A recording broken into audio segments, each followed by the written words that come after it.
Hello, Bacho. Let's read a given question. The question says the figure shows a schematic diagram showing the arrangement of Young's double slit experiment. We need to choose the correct statement related to the wavelength of light used. Option A given है, larger the wavelength of light, larger the fringe width. Option B, the position of central maxima depends on the wavelength of light used. Option C, if white light is used in YDSC, then violet color forms its first maxima closest to the central maxima. Option D, the central maxima of all the wavelength coincides. So to understand this question, we need to understand about the concept of Young's double slit experiment. So as a key concept, we need to understand this concept.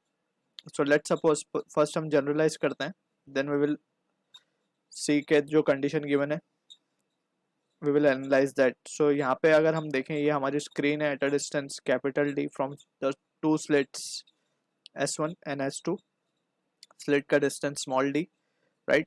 So let's say अगर कोई point, if we consider point P on the screen where two waves from two slits reaches and interfere, तो let's suppose ये हमारा O point है which is the central point and P point जो है वो y distance पे from central point. So जो path difference लिखा जाएगा that is S2P minus S1P, it is given by the expression y small d upon capital D.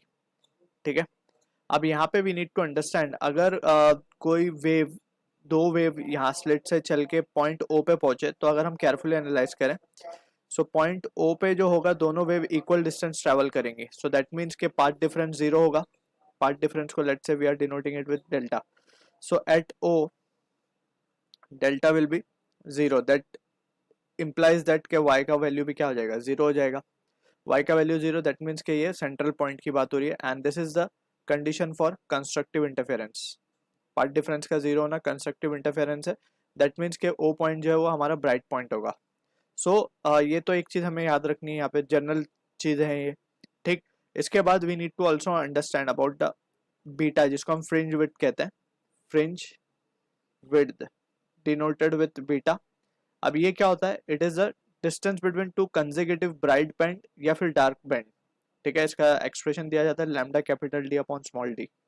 ठीक है, so these are the basic point that we need to keep in mind regarding the YDSC setup. अब यहाँ पे होता क्या था, we have considered a single wavelength light.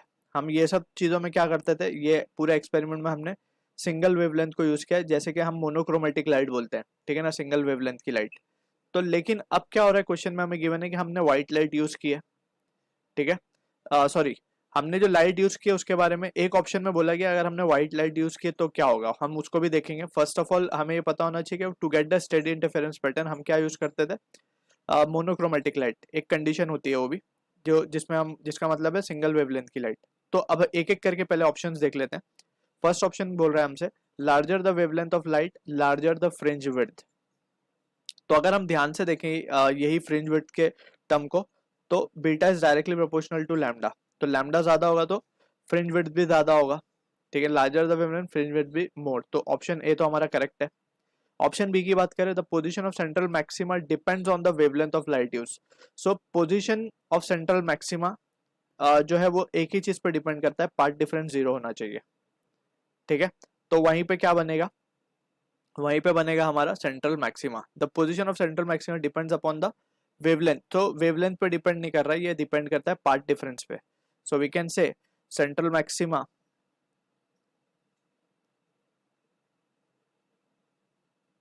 Depends on path difference, जिसको हम डेल्टा से डिनोट कर रहे हैं, एंड नॉट ऑन वेवलेंथ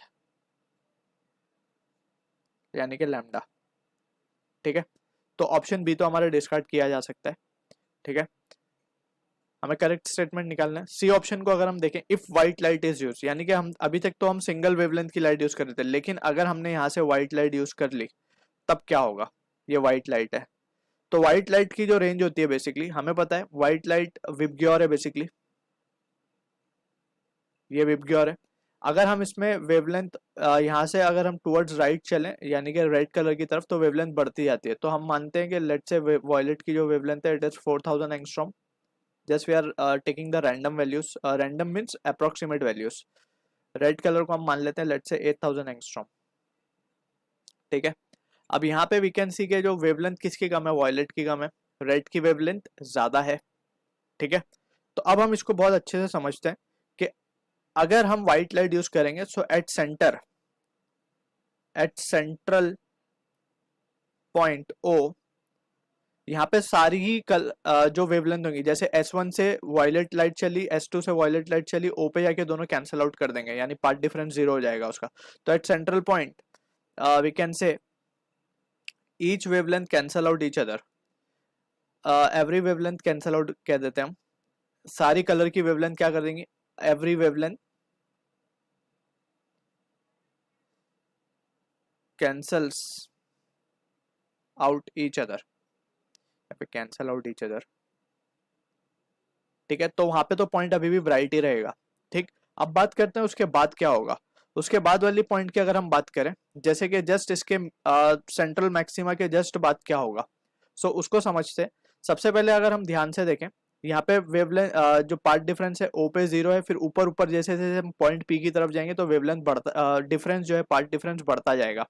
ठीक है, तो अगर हम बात करें मिनिमा की फर्स्ट मिनिमा कहाँ फॉर्म होगा, तो पहले हम इसको समझते हैं। फर्स्ट मिनिमा, मिनिमा की कंडीशन क्या होती है, path difference has to be odd multiple of lambda by 2।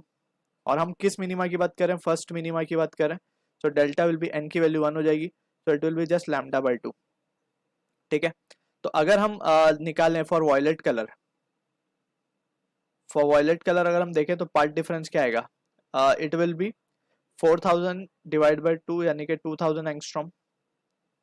ठीक है, अगर हम रेड कलर की बात करें, हम सीधा एक एक्सट्रीम वैल्यूज ले रहे हैं, वॉयलेट के बाद सीधा रेड ले रहे हैं, तो पार्ट डिफरेंस क्या है, बीच में भी वैल्यूज होंगी कलर की।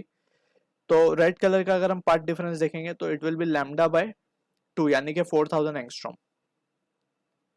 ठीक है, तो हमने जैसे डिस्कस किया कि जैसे हम ओ के ऊपर जाएंगे तो पाथ डिफरेंस कम होता जाएगा। ठीक है, तो अगर हम रेड और वॉयलेट कलर में देखें तो सबसे पहले तो वॉयलेट कलर का पाथ डिफरेंस कम है, तो और हम मिनिमा की कंडीशन चेक करें तो सबसे पहले इस रीजन में जो है वॉयलेट कलर वॉइड हो जाएगा, वॉयलेट कलर गायब हो जाएगा, मीन्स वॉइड।